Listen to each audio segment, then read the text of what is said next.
Fasal ക്രോഷേൻ്റെ long വീഡിയോയിലേക്ക് എല്ലാവർക്കും സ്വാഗതം. ഇത് നമ്മളുടെ ചാനലിലെ ക്രോഷേൻ്റെ ട്യൂട്ടോറിയൽ വീഡിയോസിൽ ഫസ്റ്റ് ട്യൂട്ടോറിയൽ വീഡിയോ ആണ്. അപ്പോൾ മലയാളം ട്യൂട്ടോറിയൽ വീഡിയോസാണ് നമ്മളിനി ചെയ്യാൻ ഉദ്ദേശിക്കുന്നത്. റിട്ടേൺ ആയിട്ടും നമ്മൾ ചെയ്യുന്നുണ്ടാവും. അപ്പം എന്തെങ്കിലും പോരായ്മകളോ എന്തെങ്കിലും ഇമ്പ്രൂവ് ചെയ്യാനോ ഉണ്ടെന്നുണ്ടെങ്കിൽ ഒന്ന് കമൻറ്റ് ചെയ്യണം കേട്ടോ. എന്നാലേ നമുക്കത് ഇനിയുള്ള വീഡിയോസിൽ അത് തിരുത്തി മുന്നോട്ട് നിങ്ങൾക്ക് കൂടുതൽ മനസ്സിലാവുന്ന രീതിക്ക് ചെയ്തിട്ട് മുന്നോട്ട് പോകാൻ പറ്റും. അപ്പോൾ ഇന്ന് നമ്മൾ ഫസ്റ്റ് ചെയ്യാൻ പോകുന്നത് ഏറ്റവും സിമ്പിളായിട്ട് വിത്തിൻ 2 minutes നമുക്ക് ചെയ്ത് തീർക്കാൻ പറ്റുന്ന ഒരു പ്രോജക്റ്റ്. അതാണ് ഹാർട്ട് ചെയ്യാൻ പറ്റുന്ന ഒരു ചെറിയ പ്രോജക്റ്റാണ്. അപ്പോൾ ഇതിന് അറിയേണ്ട സ്റ്റിച്ചസ് എന്ന് പറഞ്ഞാൽ ഒന്ന് നമ്മളുടെ മാജിക് റിംഗ്, ബേസിക് ചെയിൻ അറിയണം, double crochet, triple crochet, slip knot, last fastening of.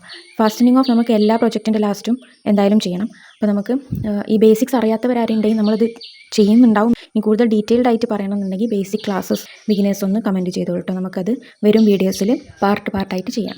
അപ്പോൾ നമുക്ക് ഫസ്റ്റ് മാജിക് റിങ് ചെയ്യാം.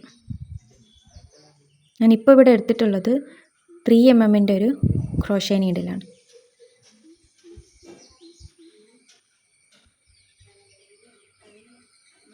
മാജിക് റിങ് ചെയ്യാൻ അറിയാത്തവരുണ്ടെങ്കിൽ ഒന്ന് വേണമെങ്കിൽ റിവൈൻഡ് ചെയ്തിട്ട് കൂടെ തന്നെ ചെയ്ത് നോക്കിക്കോളൂ. മാജിക് റിങ്ങിന് ശേഷം നമുക്ക് 3 ചെയിൻ, ബേസിക് ചെയിൻ,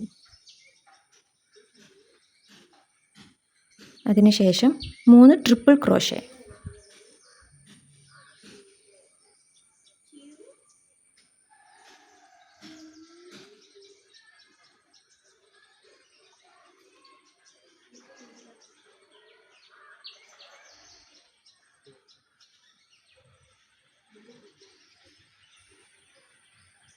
നമ്മൾ 3 ട്രിപ്പിൾ ക്രോഷേ ചെയ്തു. ഇനി 4 ഡബിൾ ക്രോഷേ.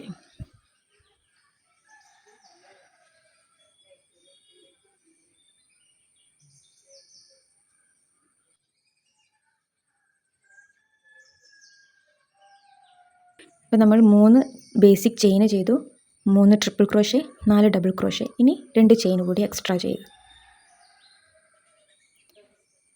ഇതിന് ശേഷം നമ്മൾ ഇതുവരെ ചെയ്ത സ്റ്റിച്ചസ് തിരിച്ച് ചെയ്യുക. അതായത് ഫസ്റ്റ് 4 ഡബിൾ ക്രോഷേ, പിന്നെ 3 ട്രിപ്പിൾ ക്രോഷേ, പിന്നെ 3 ചെയിൻ എന്ന രീതിക്ക്.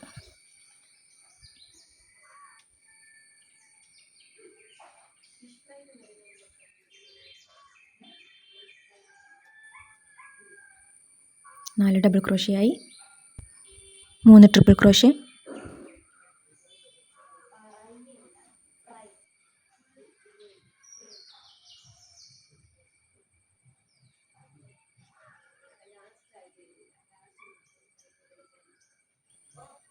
3 ചെയിൻ. 3 ചെയിൻ ചെയ്ത് കഴിഞ്ഞാൽ മാജിക് റിങ്ങിൻ്റെ നടുവിലുള്ള ആ ഹോളിലേക്ക് നമുക്ക് സ്ലിപ്പ് സ്റ്റിച്ച് ചെയ്യാം. അത് കഴിഞ്ഞ് സ്റ്റാർട്ടിങ്ങിൽ ഉണ്ടായിരുന്ന ആ ചെറിയ നമ്മൾ യൂസ് ചെയ്യാത്ത ചെറിയ പോർഷൻ ത്രെഡ് നല്ലോണം വലിച്ചിട്ട് ആ ഹോള് നമുക്ക് അടയ്ക്കാം. അപ്പോൾ നമുക്ക് കറക്റ്റ് ഹാർട്ട് ഷേപ്പിൽ കിട്ടും. പിന്നെ നമുക്ക് last fastening of. Same pattern ഉപയോഗിച്ച് നമുക്ക് ഡിഫറെൻറ്റ് സൈസിൽ ഹാർട്ട് ഷേപ്പ് ഉണ്ടാക്കാം. അതിന് ക്രോഷേ നീഡിൽ സൈസും യാൺ സൈസും ഒന്ന് വ്യത്യാസപ്പെടുത്തിയാൽ മാത്രം മതി. ക്ലാസ് എങ്ങനെ ഉണ്ടായിരുന്നു എന്ന് കമൻറ്റ് ചെയ്യാനും പിന്നെ ഇഷ്ടപ്പെട്ടെങ്കിൽ ലൈക്ക് ചെയ്യാനും മറക്കണ്ട.